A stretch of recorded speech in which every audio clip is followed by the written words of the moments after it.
Hi, besties. You've found your community bestie to share thoughts and opinions, recap the shows we love. Having too much fun. Bravo should be fun. And have piping hot gossip sessions about the celebrities and Bravo lebs we love, hate, and love to hate. He went on a podcast claiming he had a threesome with 2 women from the Real Housewives of Beverly Hills. Immediately, I was like, I wonder if it's Brandy and Carlton. I'm Caitlin Marshall, your pop culture and Bravo bestie. Allegedly allegations. And if you enjoy fun conversation between friends, listening to your bestie rant about shows we can't get enough of, plus enjoy a little bit of, well, ridiculousness. Oh my God. I'm sorry. There's a spider that is coming down. Hold on.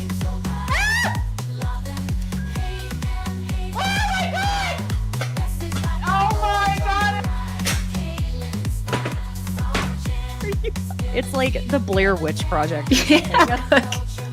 Oh my God. Has anybody seen my ring? Oh my God. I don't want to ruin the party or anything. Have you seen my ring? Oh my God. Can you look on the floor for my ring? God, someone's gonna kill me. Don't mess with me because I will come. What? Oh. Feel free to leave that in for whatever entertainment purposes. You're in the right place. So thanks for joining me on Besties by Bravo. Hi, besties. Thank you for joining me today, Tuesday, October 1st. You know, I love fall, but how is it already October? I'm not ready for the cold, y'all. I am not ready. Now, I am solo today. Giorgio is enjoying himself in such an awful place like Tulum. I was supposed to be going, but you know, when you have a kid and things like that, best laid plans, right? So he's not with me today. We're going to see if we can try and get him on next week, but I'm going to tentatively, I can say that word, say that I have a really fun special guest that is coming on Thursday. And I know the way I've been structuring things is I've been frantically doing notes and trying to get everything done for Salt Lake City on Thursdays since Salt Lake City comes on Wednesdays. I've been showing up late to the live. I've been waking up at 4:30 and I'm like, you know, I'm not my best self when it's like that. So what we're going to do is we're going to be covering both Orange County and Salt Lake City on Tuesdays, and then Thursdays, we're going to get back to some of that good old gossip. I know a lot of you love gossip, and if there's not much going on, then I'll lightly touch on some of the Salt Lake City. We're just going to have to see how we do as it goes. But for now, I can tentatively say that we will have, if you know who Jordy Cray is on TikTok, I love him to death, met him at BravoCon, and he should be joining on Thursday. If it's just me, sorry, things happen. But as of now, he should be joining me, and we are doing all of the Bravo news, which there has been a lot, plus mom talk, secret lives of Mormon wives, gossip. Y'all, it just gets juicier and juicier and gets more and more intense. And I have some exclusive tea I can probably share on that as well. So get excited. But today, my friends, we are talking Orange County. And yes, I am aware that Ryan Boyajan, every time I try and say it, it's not that hard of a name to say, Boyajan, has served Tamra with a lawsuit, for defamation. And he's using the same attorney that Jim Bellino used to sue both Shannon and Tamra. I know that's happening. I know it's from what she said on Watch What Happens Live. Jordy and I, at the very least, I will be talking about this on Thursday more because I want a little more information coming out. But I can tell y'all, the besties know Giorgio is usually here with me on Tuesdays. If y'all haven't watched the preview for Orange County this week, go watch it. Because I'm going to say I haven't ever seen any of the Housewife franchises do this where they have actually put a content creator, you heard me right, with the name of their account and their video, all of it, the Chiron, all of it, in any of the episodes before. And guess who I believe, I could be wrong, but who I believe is our first? My bestie, Giorgio Takanakis. Go watch that preview. You're going to be, if you're one of my usual besties here in the community, you're going to be like, oh my God, I know him. It's really exciting. So let's just start off. Let's get into it. Yeah. So we start out with Emily, Gina, and Tamra getting coffee, and they've kind of changed the structure for their previously on Real Housewives of Orange County. Batches. It's, gosh, I try not to cuss in the first 10 minutes, and I already kind of did. We're going to pretend it didn't happen. Okay. Anyway, they're doing this thing just like how they're not incorporating as many scenes. They're using scenes that they decided weren't enough to make an entire scene of in flashbacks. Well, they're doing that kind of with the, previously ons. And I gotta be honest, I don't mind it. Because usually I'm not engaged and I hit skip recap at the beginning. So hey, they're keeping me in, and I like getting straight to the point, even if when I'm talking, I don't. But I don't mind it. Okay. So Emily's telling Gina and Tamara that she felt like it could have been a heart-to-heart between her and Heather, and that it just didn't need to get where it did because no one would listen. And yes, that was one of the issues, is that Emily was not feeling like, she felt like she was being heard, it seemed like, but that no one was actually listening and taking in the things she was saying. And Tamara, at least for her part, does apologize for jumping on the bandwagon. And let me also preface this, my friends. I know that Giorgio and I are usually very easy on Tamra. What is my problem with talking today? I swear I'm getting it together. I feel like I have to say that almost every episode. Anyway, I know we're usually very easy on Tamra, but it was a little rough to be easy on her this episode. Let me just say that. And I think she probably knows that. But she did apologize. So that's, I always appreciate it when someone who doesn't apologize easily does that. Now, Emily brings up how Alexis was just screaming the whole time, making things worse. And Gina says that Alexis kept saying, so much is going to come out tomorrow, and just tomorrow.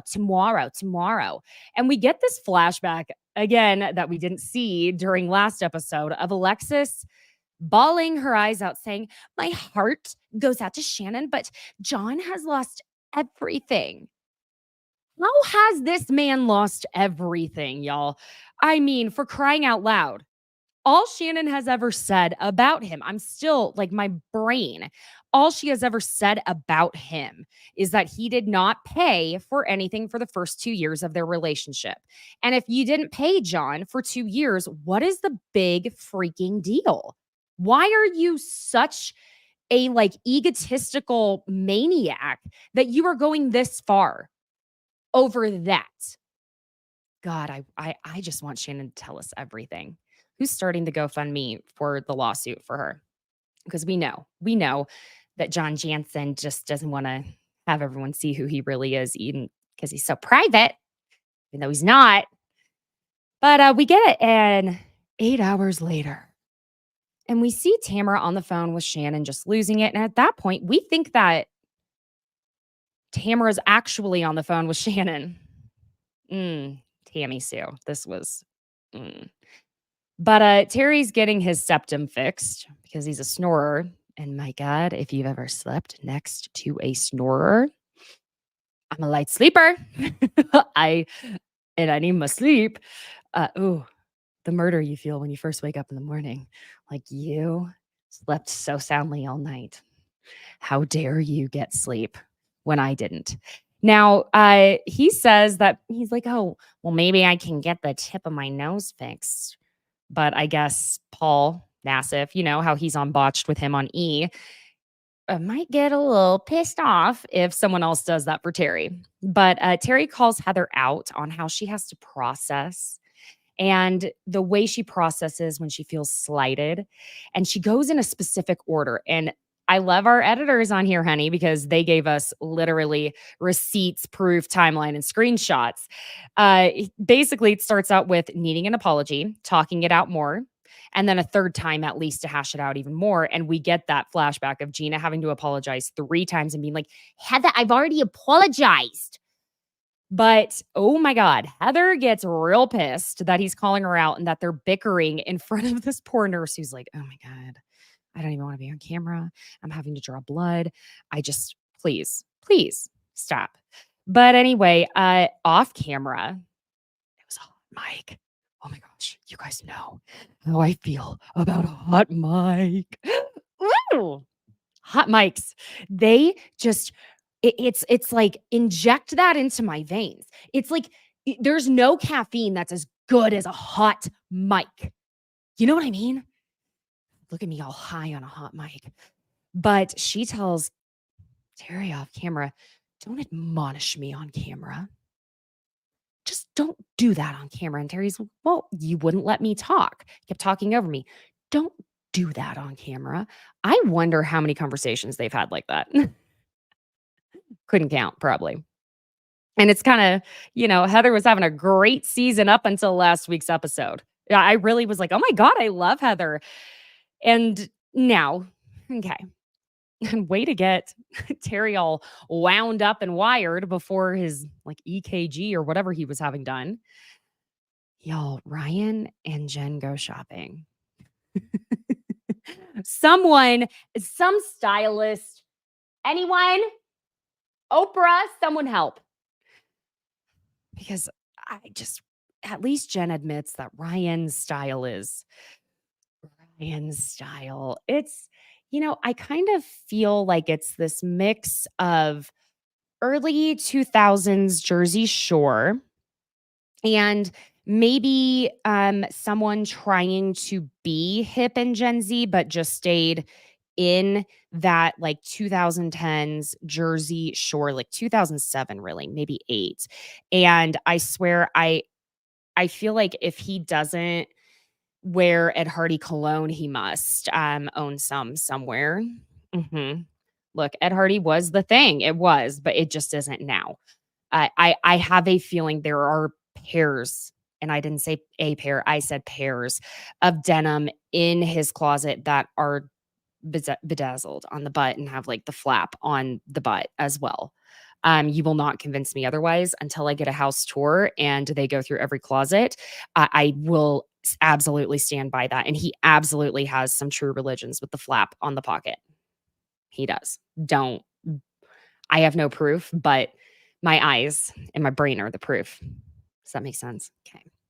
So apparently Ryan tailors every single item of clothing, even his underwear. Why do you need that tailored? They're elastic and cotton. You freaking weirdo. But I guess socks, sounds like socks are the only thing he doesn't get tailored. So, hey, he trusts his Puma socks. But the woman in the shop is telling them, she's like, oh, do you know Eddie and Tamra? And she tells them that Eddie just bought the exact same blazer, coat, jacket thing that Ryan is about to buy. And she's like, you guys can be twinsies. Okay. But she and Ryan talk about how Jen and Tamra are at this moment of moving past everything from last year. Oh, fantastic, because that's going to last for about 2.5 seconds. Tamra tells us in confessional all about Ryan and her issues with him. So I guess I don't know whose podcast it was. At first I was like, is this Kelly Dodd's podcast? But she didn't sound enough like this to be Kelly Dodd. So she had a nicer sounding voice. But he was apparently talking shit on Tamra and Eddie, but mostly Eddie. And we get a clip of the podcast where Ryan is saying that he'd never heard of Tamra and Eddie once he started going to Cut Fitness. And that when he finally did, he never heard anything good about him. Now, Ryan says the most stereotypical douche canoe thing about Eddie, okay? He tells Jen, Eddie's not a dude. Or excuse me, let me back up here. He says, Eddie's not a dude I would spend time with because he's just not a dude. So for a guy to be a dude, he needs to probably be sending unsolicited dick pics, right? Is that your definition of a dude? Anyway, Ryan's excuse is how Tamra and Eddie were hammering down on him and Jen. And listen, y'all, we got to admit, Tammy went effing hammy on Jen and Ryan last year. And that to the point where it was like, what is your problem? Why are you going this hard? You know, like I it's so hard because with Tamra, it's like she makes really great television. And we saw that later in the episode when that dinner was so boring. And it was probably going to be a useless scene to film. But she will play producer and literally fall on the sword. But sometimes it's like, girl, it's beyond producing, it's being mean. So, yeah. I mean, I can't, it's like I can't blame Ryan for saying anything. Part of the issue is I just don't like Ryan and I don't trust him. And I think that's the general population's view on Ryan. We cannot like him very much and not trust him. But at the same time, Tamra went too hard on them because if they're happy and they're, you know, he's not doing things he shouldn't be doing, then what is the fucking problem? No one's in a relationship with anyone anymore except with each other, I guess is what I'm trying to say. Anyway, so Tamra says in her confessional, if you want to be a little bitch and be like, you came for me, so I'll come for you. It's like, okay. Tamra wants Ryan to apologize to Eddie because she and Jen are in this good place at the moment. And Eddie tells Tamra that he has absolutely no interest in speaking with Ryan and that all you have to do is Google his name, which, listen, y'all, that's true. It's true. It's out there. You have to do a little more digging now because maybe there's been a little bit of scrubbing the internet on things. On whose part, I'm not entirely sure. And I'll tell you why in a little bit. But, oh, Shannon storms Beador. The irony of Shannon saying in confessional after she had been FaceTiming with Adeline, talking shit on John and all of that, that John has beat her down and that she doesn't think she can go any lower. We immediately cut to Tamra going, holy shit, reading an article about John Janssen suing Shannon for $75,000. And she calls Shannon and it goes straight to voicemail. It also says, and she also says that it makes more sense why Alexis was acting loony at Jen's party. I'm sorry. Was it just at Jen's party that Alexis was acting Looney Tunes? Like, I really expect, you know, when the Looney Tunes bonk their head on something or an anvil falls on their head and they sit back up after being completely squashed to death. And there's like the birds, you know, the little metaphorical birds swirling around and the dizzy. Because I think Alexis is such a dizzy bitch. Anyway, so Tamra does Shannon dirty as hell here. She does. I mean, listen, I get it. She was already on camera. I get it. And I am a nosy mofo, okay? I say this all the time. If you are someone who loves reality TV, it's because you are nosy. It feels like you're peeking in on something you're not supposed to be. And let me tell you, I'm nosy, but I'm not nosy enough to on camera play a butt dial where someone who's supposed to be my friend is carrying on having a mental breakdown. Yeah. Poor Shannon was just sobbing, freaking out. And then Shannon, you can tell, is like, oh shit. And looks at the phone and sees Tamra's on there and she's like, hello? And hangs up. And Tamra is saying in her confessional, or was it in confessional? She's just saying, why didn't you just agree to pay him? But she did. That's what's infuriating about this, y'all, is Shannon agreed to pay him the full amount. All she wanted was a non-disparagement agreement. And do you want to know why? So that John couldn't threaten to extort her for more money. We all know how this works. You give one person who's blackmailing you, trying to extort you, a little bit of money, and you don't do something about it. Guess what? They're always going to come back for more when they want it or need it. So the ladies are all going to Katie's for a couple's dinner, minus Shannon, because I guess I didn't want Shannon to feel like the ninth wheel.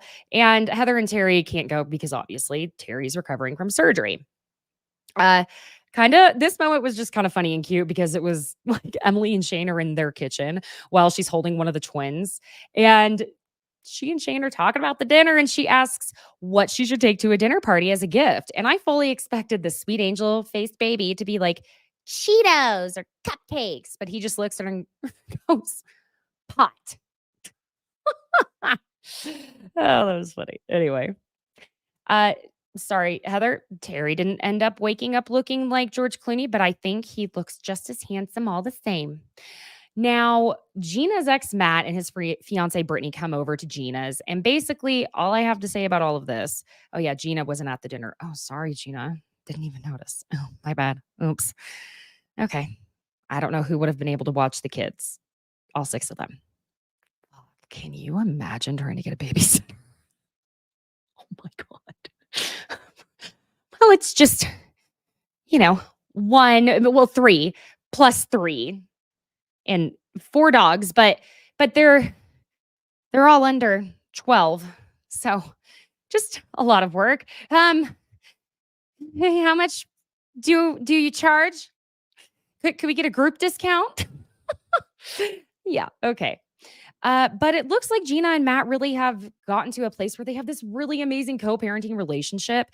And that's lovely to see, especially after everything they went through and what happened with Matt and Gina specifically.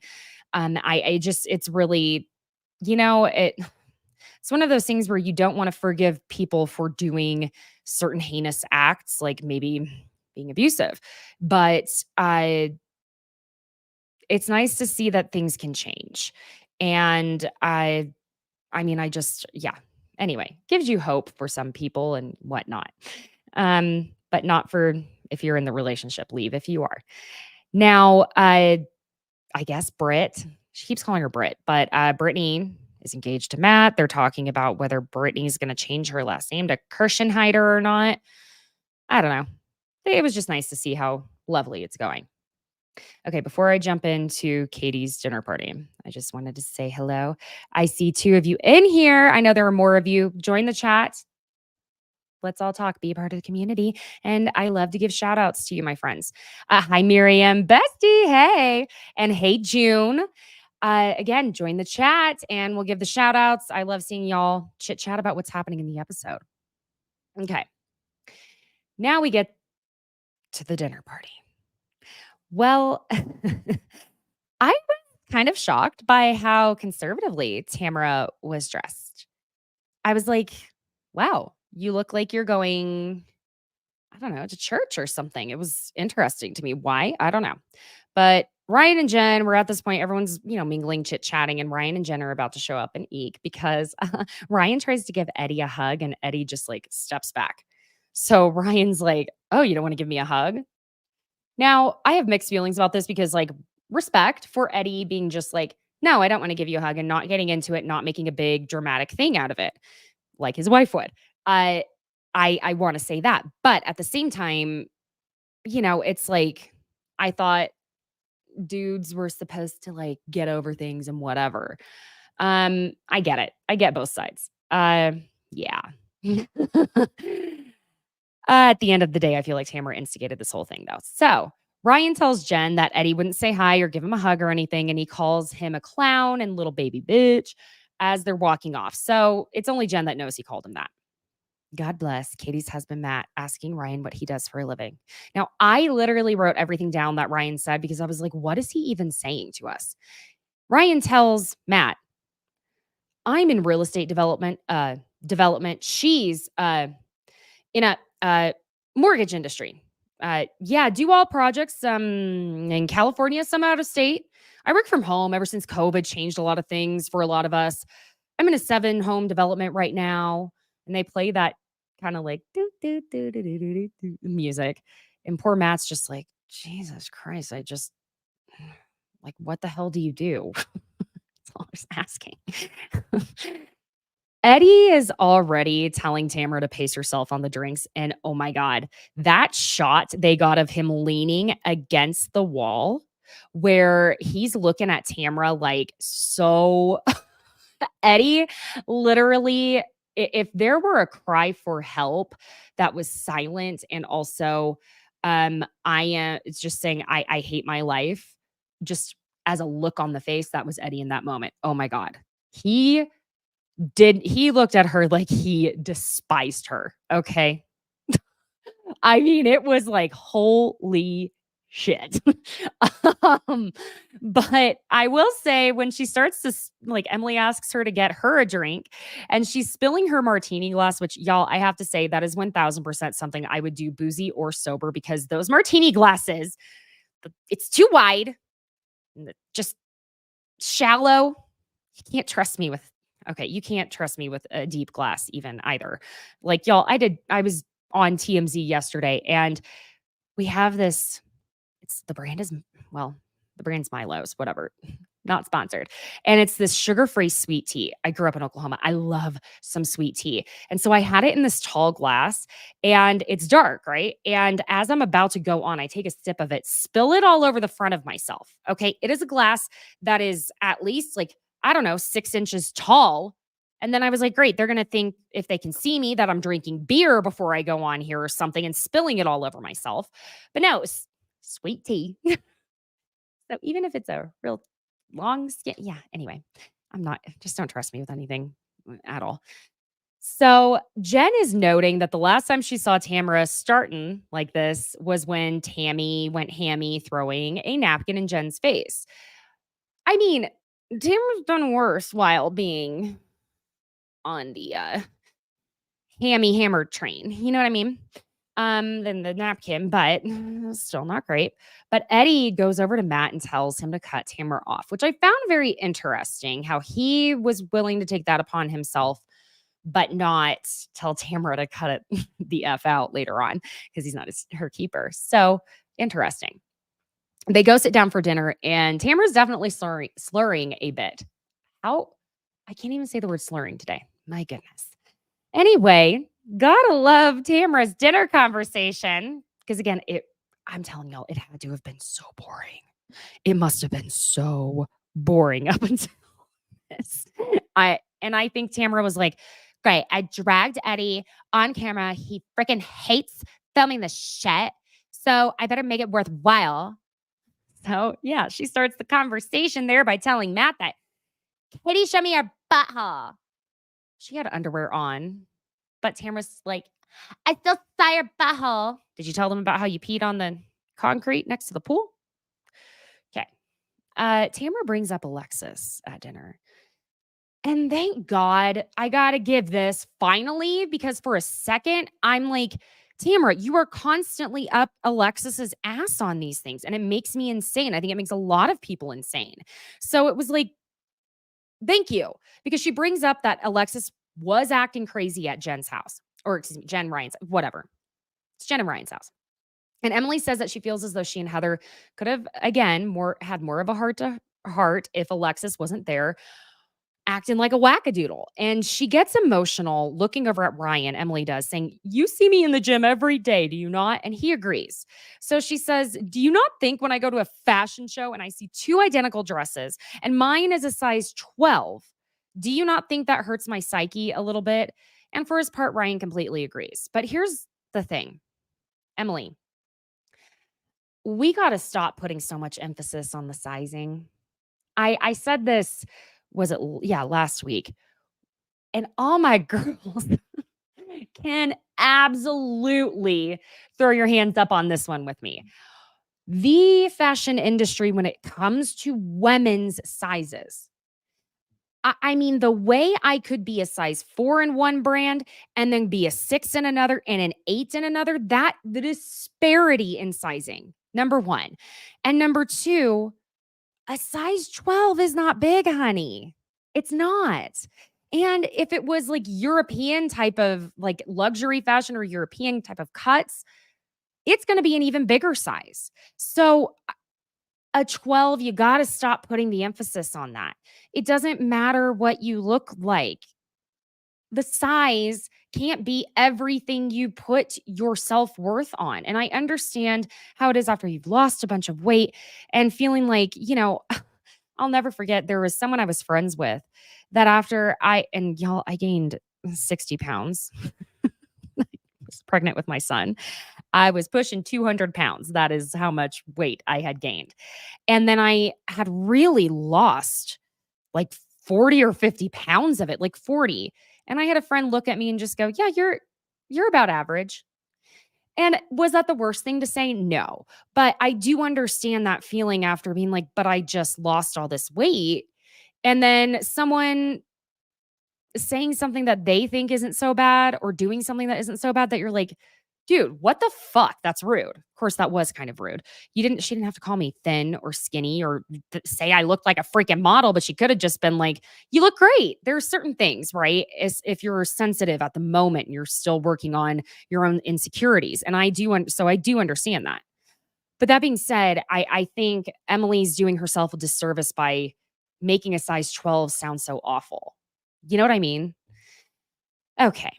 Anyway, but at the very least, at this point, Emily gets to clarify that she did not feel Heather did all of this on purpose or to hurt her, but she just was wanting Heather to see her heart and see how it was painful for her. Just in the same way, like if I were to have confronted this friend to be like, look, I'm not saying you were intentionally hurting me when you said, yeah, you're about average. I was barely a size 6, but okay.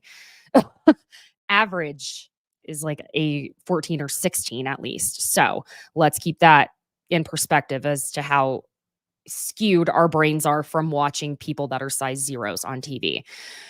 Anywho, it would have been important to me to be like, look, that hurt me. And I know some of that is on me, but at the same time, I don't believe you were intentionally hurting me, but maybe you should watch how you treat people when you say these type of things.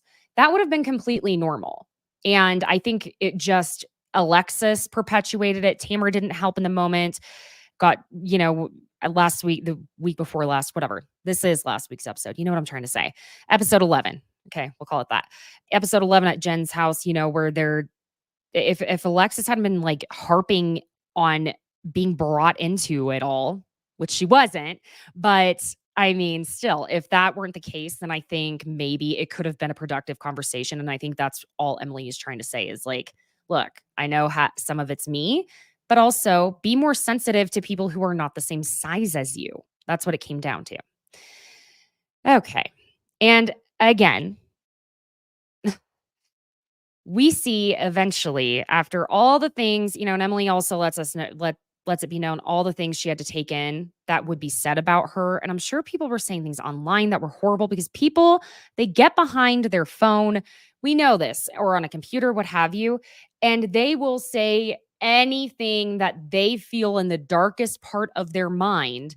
And they just do it because they don't have to say it to someone's face and see their reaction. So I can't even imagine. But, Tamara's apologizing again for not seeing Emily's side of this. And we flash back, y'all, to where Eddie and Tamara did one of those like body analysis things on Emily at Cut Fitness.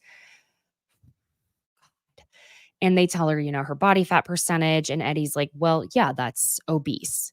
That was painful. I would never look when Emily was that size, what she had even said in that flashback clip that it was the biggest, or at the very least the most she had ever weighed. I would never look at her and be like, you're obese. So I'm a little, I don't know, body fat percentage, that's a little difficult, but I'm not, didn't go to school for kinesiology, but at the same time. So the People magazine article is brought up with John suing Shannon. And Tamra tells them Shannon butt dialed her and how she was hysterically crying. See, that's the other thing. Tamra, why'd you bring that up at this dinner? It's just sometimes Tamra gets this look on her face that it's like this little ghost of a smile. And you're like, and she had it for most of this. She sometimes gets it on her face when she's being confrontational. So I'm not saying that it's only there when she's happy about something, but it was a little sus for me. And she pretty much divulges everything at the table about the butt dial she got, which consisted of blaming Alexis for a lot of it. But Tamra says Shannon blamed Alexis for all of it. And Tamra's telling them that Shannon was saying she was sad, tired, and she can't go through this. But Tamra drives home that she felt Shannon was putting a lot of blame on Alexis. And thank you, Katie, because Katie tries to point out that if Tamra were Shannon and she'd been sued now by both Alexis's ex-husband and now Alexis's boyfriend, granted, this boyfriend is Shannon's ex-boyfriend, thank God, It doesn't take any mathematician to add that all up, my friends. And I wasn't that great at math. But Tamra defends Alexis. And that's where I'm like, God, I don't understand. Tamra, why are you so gung-ho to be against Shannon that you're going to fight this, or just cheer for Alexis like this? It doesn't make sense to me. And it's such a flip-flop for me. Maybe just because from what we've seen on our screens, it's such a flip-flop between her screaming at her, calling her Jesus jugs, and calling her psychotic, and her kicking her out of the Cut Fitness groundbreaking dinner, because they hadn't even opened the gym yet, all of that. But in Tamra's confessional, she says that Shannon puts everything all on Alexis. And Shannon points out in her own confessional that she believes Alexis's PR team is 1,000% behind this. Because when Jim Bellino sued Shannon and Tamra, Shannon tells us the press got a hold of the complaint before Shannon and Tamra ever did. Well, again, not a mathematician here, but what's the common denominator? Alexis, I don't think you're a girl's girl.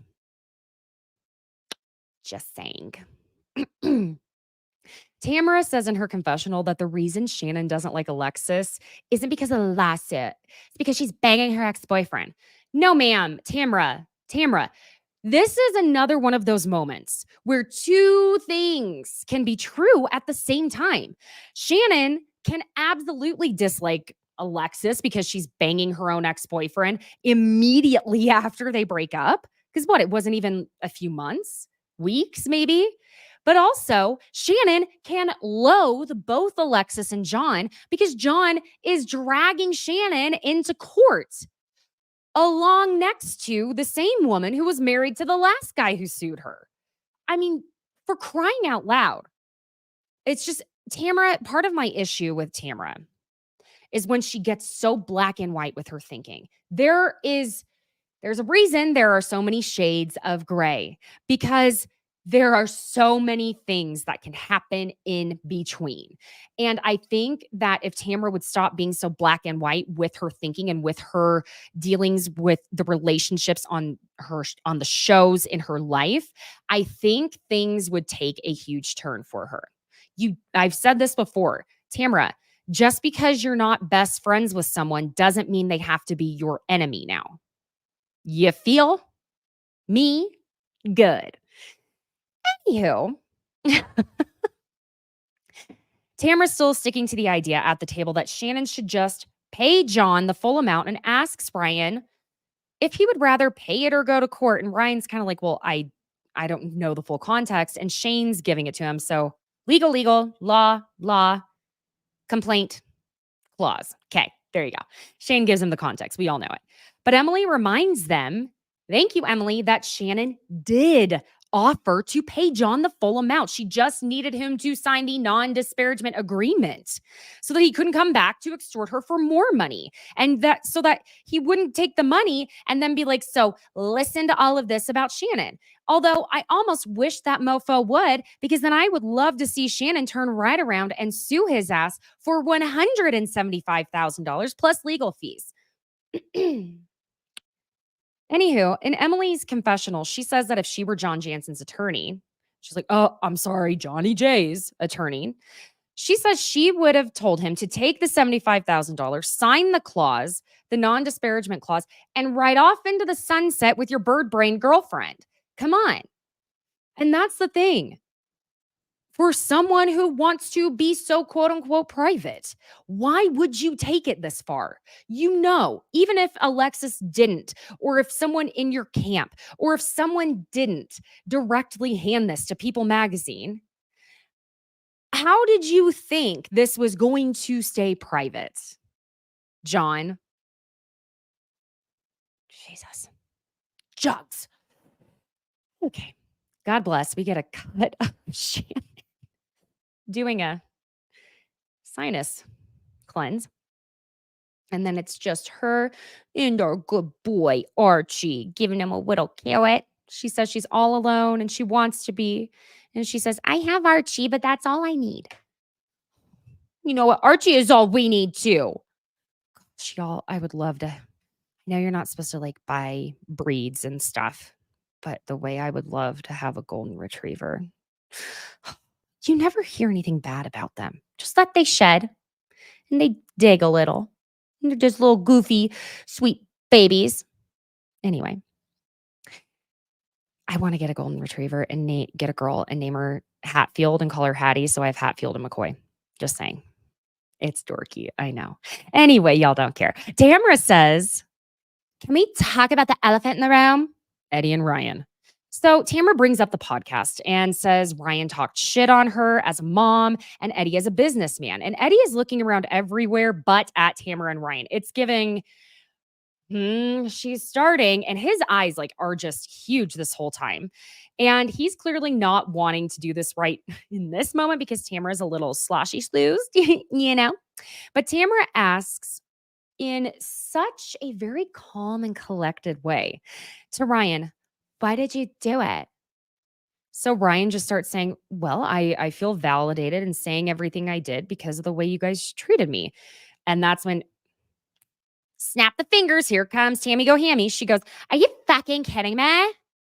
Meanwhile, Eddie is finding, again, some very fascinating shapes in the clouds. You know, maybe it's getting dark, so maybe he's just looking for the Big Dipper up there.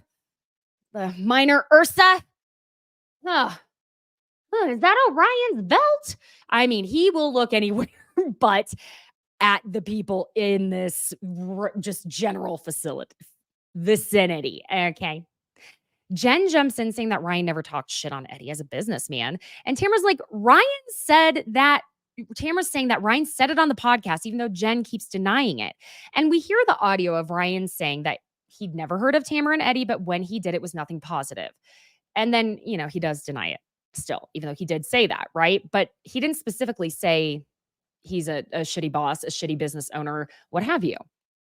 So Ryan says that he supported Tamra and Eddie's business and that he was a friend to Eddie until Eddie talked shit on him. And Eddie is kind of cracking me up because he finally just looks down, kind of cocks his head to the side and gives a bit of a RHOC, the RHOC look. Dwayne Johnson, yeah. Anyway. And you can tell he does not love filming this type of shit. That's part of why I think Tamra was like, well, if I'm going to get him on camera, I better do it. Better go for it. When Tamra asks Ryan what exactly he thinks Eddie said about him, Ryan tells him that Eddie said that when Eddie was at Ryan's for a barbecue, one of Ryan's friends came up to him and said, watch out for Ryan. He goes after married women. And Eddie's super calm, just saying, but that did happen. And basically asking, well, why would I even make something like that up? Now, at first I was like, good question. But at the same time, it would make sense that you could. I'm not saying he did make this up at all, but there is a part that does make sense because it would support Tamra going after the Jen and Ryan of it all. It'd make it easier for her. Just saying. But again, I kind of do believe that someone came up to Eddie and said that because Eddie does not like to get in the mix like this. So Tamra really could have let Eddie have some of this out with Ryan, but I know Eddie made it clear he didn't want to talk to Ryan.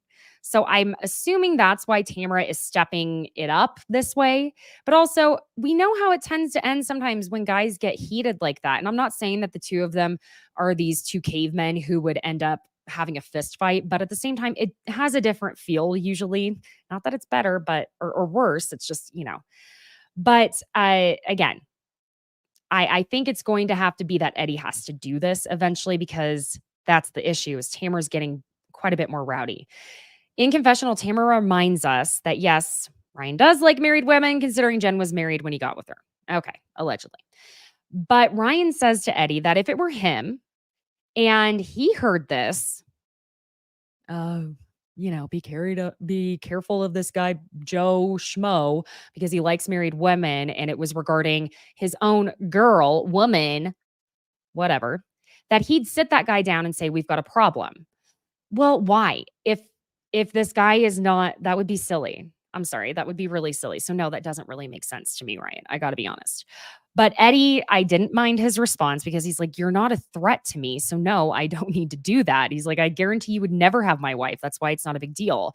And I think that's the point is like, no, Eddie didn't think Ryan was going to seduce Tamra. I don't think it.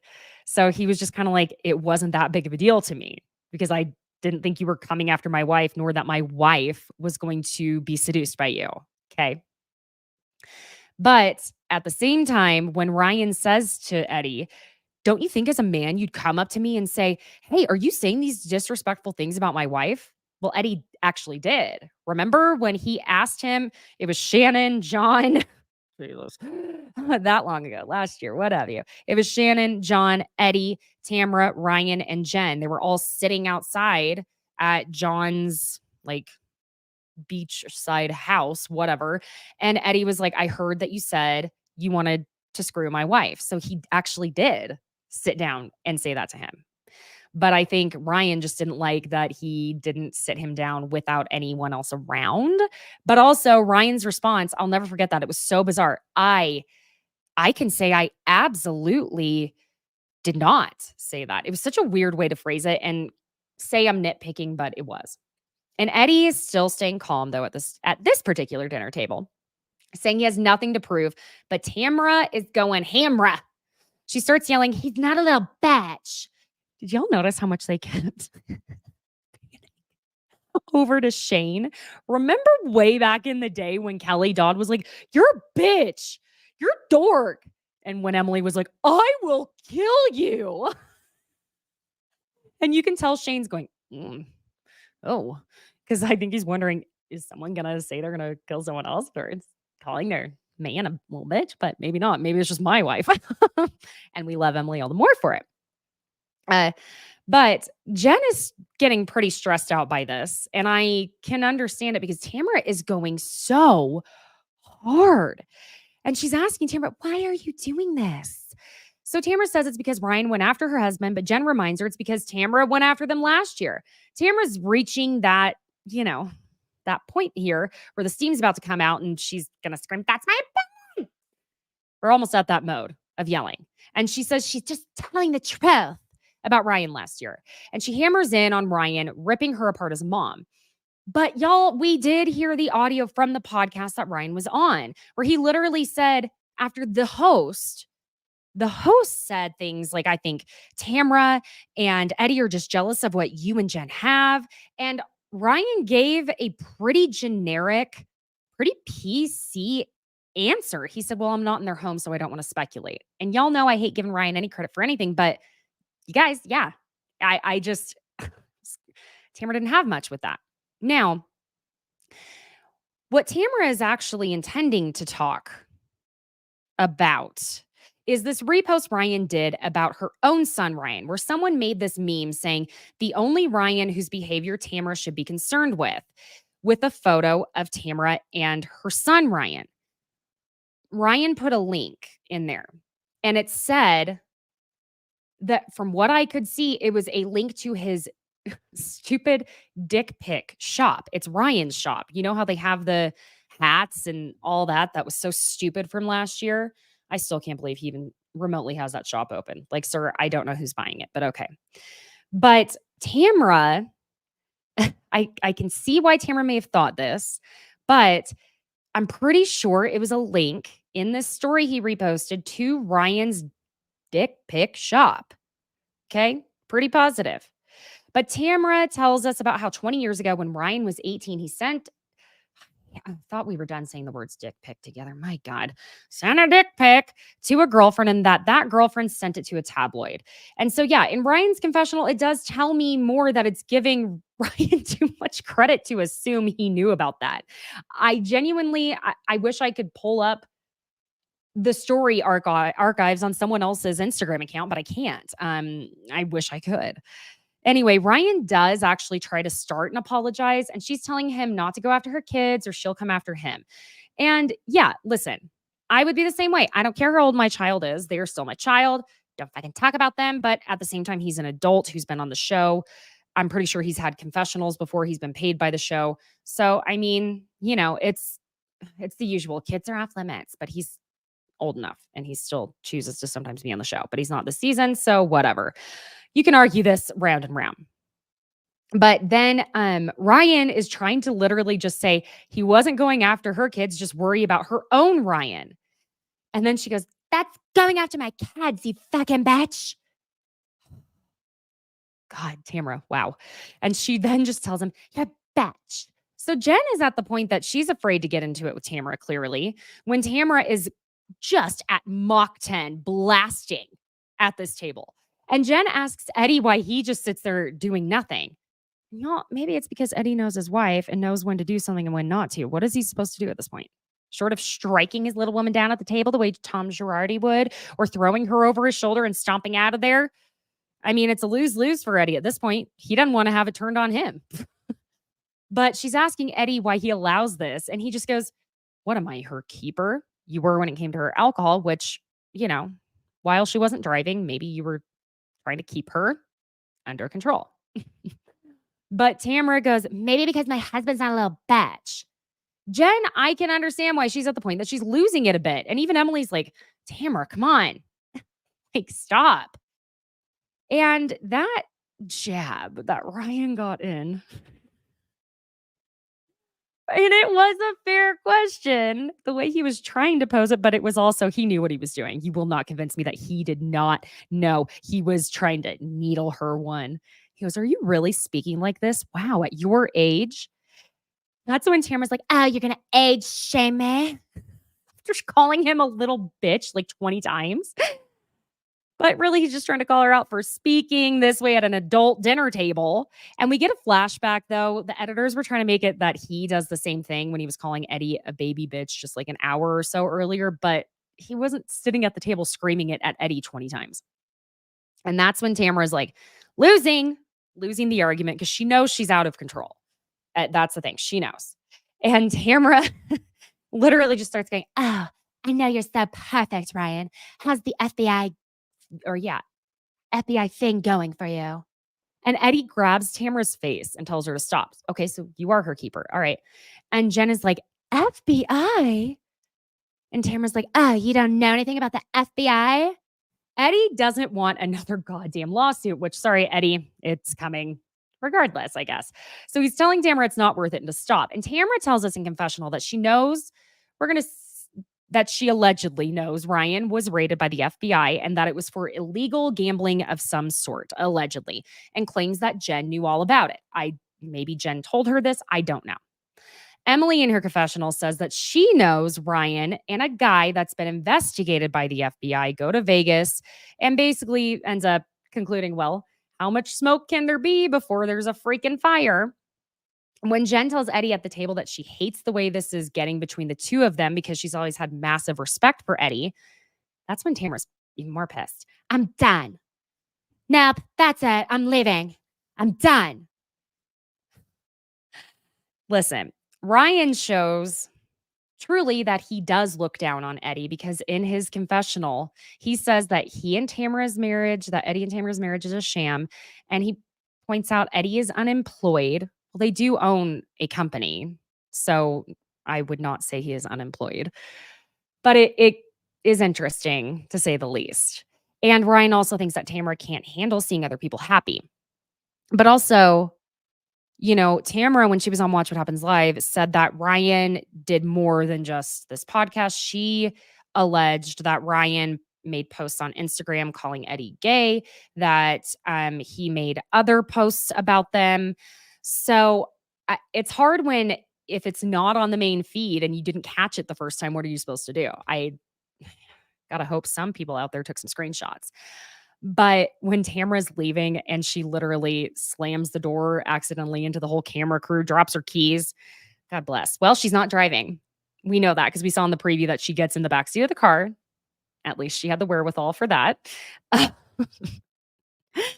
But I mean, overall, it was a good episode. Tamara was playing producer is part of what I viewed this as at the end of the day. And it was also infuriating to watch her play producer, But listen, besties, anywhere you listen, could you leave a 5-star review? It really does mean the world to me. Any besties that love Bravo or reality TV, share this podcast with them. And if you are watching live on YouTube, like, subscribe, do the whole dang thing. Be a part of our community here of besties. And be sure and check out the Pop Culture Besties merch shop on Etsy. I will link it in the show notes so you can just click right on over there. But before I go, I just want to finish up saying I see more of you join the chat here. So, hi, April. Oh my gosh. You've been without power since Thursday. Oh, girl, are you okay? Ooh, I'm really worried about everyone dealing with this hurricane. Good gosh. But yes, April 411. The sizing ain't sizing over here. I get it. I'm 5'7", and basically, unless you're like 5'6" in some brands, yeah. Anyway, it just always slightly a little off. But I saw June joined. Hi, bestie. Hi, Adam. And I thought I saw there was another comment here. Hi, Kelly. Just Kelly. Yes. Oh, you're in North Carolina, and the devastation in the west part of the state is tragic. Yeah. Oh, God, y'all, please. I know there's only so much you can do with a hurricane.